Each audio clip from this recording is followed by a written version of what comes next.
নাহিদ ইসলামকে আন্তরিকভাবে মোবারকবাদ জানাই। দেশনেত্রী বেগম খালেদা জিয়ার পক্ষ থেকে আন্তরিকভাবে ধন্যবাদ জানাই জনাব তারেক রহমানের পক্ষ থেকে, এবং এই ধন্যবাদটি জানাচ্ছি আপনাদের সবাইকে। আমার বক্তব্য প্রায় শেষ পর্যায়ে চলে এসেছিল, এর মধ্যেই প্রধান অতিথি আমাদের মাঝে উপস্থিত হয়েছেন। আরও যারা উপস্থিত আছেন, জাস্ট আপনাদেরকে সেই দিনটার কথা স্মরণ করে দিতে চাই, যা ধারাবাহিকভাবে বলে এসেছিলাম।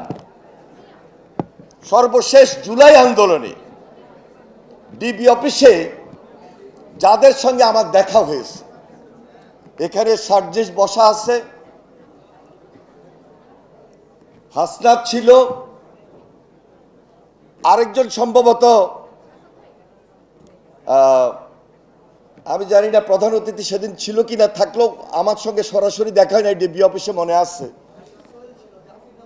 জাহাঙ্গীরনগর বিশ্ববিদ্যালয়ের, এর বাইরেও আর একজন ছিল। যাই হোক, সেদিন আমি শুধু একটা কথাই বলেছিলাম তাদেরকে মনোবল এবং সাহস দেওয়ার জন্যে, যে আমি যখন ছাত্রদলের প্রেসিডেন্ট ছিলাম, হাসিনা সেদিন আমাকে আটকিয়ে রাখতে পারে নাই, এবারও হাসিনা তোমাদেরকে আটকিয়ে রাখতে পারবে না। তারা সেদিন সাহস পেয়েছিল, মনোবল পেয়েছিল, এবং সেই সাহস এবং মনোবল নিয়েই সর্বশেষ জুলাই আন্দোলন যারা করেছে, আমরা সবাই মিলে একত্রিত হয়ে এই যুবকদের নেতৃত্বে, এই তরুণদের নেতৃত্বে, এই ছাত্রদের নেতৃত্বে আমরা ধারণ করেছিলাম বাংলাদেশে ফ্যাসিবাদের জায়গা হবে না।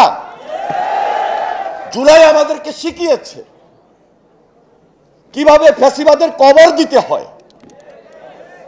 ৩৬ জুলাই আমাদেরকে শিখিয়েছে কিভাবে হাসিনাকে রুখে দিতে হয়। জুলাই আমাদেরকে শিখিয়েছে কিভাবে আয়নাঘর ধ্বংস করে দিতে হয়। জুলাই আমাদেরকে শিখিয়েছে কিভাবে ছাত্রলীগ নামে হেলমেট বাহিনীকে পুড়িয়ে দিতে হয়, রুখে দিতে হয়। আমার মনে হয় বেশি বক্তব্য দেওয়ার প্রয়োজন পড়বে না, তবে জাতীয় ঐক্যমত এর কোনো বিকল্প নাই, যেটি সুদৃঢ় ঐক্য, এবং সে ঐক্য হতে হবে ইস্পাত কঠিন দৃঢ় ঐক্য। এই ঐক্যকে ভাঙা যাবে না, এই ঐক্যকে মস্কানো যাবে না, কারণ সবাই মিলে আন্দোলন করেছিলাম। টার্গেট একটাই ছিল, ফ্যাসিবাদকে রুখে দেওয়া, নতুন বাংলাদেশ গড়ে তোলা, বাংলাদেশকে নতুনভাবে নির্মাণ করা। সেটার জন্য যদি আজকে আবার আমাদেরকে ঐক্যবদ্ধ অবস্থান থেকে কিছু আলোচনার টেবিলে ছাড় দিয়ে হলো ক্ষুদ্র মত পার্থক্য দূর করে বৃহত্তর স্বার্থে বাংলাদেশ গড়ার লক্ষ্যে সবার আগে বাংলাদেশকে আমরা প্রায়োরিটি দিতে চাই। আমার মনে হয় এই ব্যাপারে কোনোভাবেই এই ছাত্র, এই যুবক, এই তরুণ দ্বিমত করবে না, দ্বিমত করবে না যুব শক্তি, দ্বিমত করবে না এনসিপি। আমরা যখন জেলে ছিলাম, যেহেতু ছাত্র রাজনীতি করেছি, তখন সবসময় ধারণ করেছিলাম যে বয়সটা হয়তো বেশি হয়েছে, এখন আর যুবক নাই, এখন আর ছাত্র নাই, এখন আর তরুণ নাই, এই যুবকদের পিছনেই আমরা থাকব। কিন্তু 5 তারিখের পর আমাদের এই তরুণদের, এই যুবকদের, এই ছাত্রদের ভাবমূর্তিকে ক্ষুণ্ণ করার জন্য কিছু কিছু ক্ষেত্রে লোভ দেখা দিয়েছে।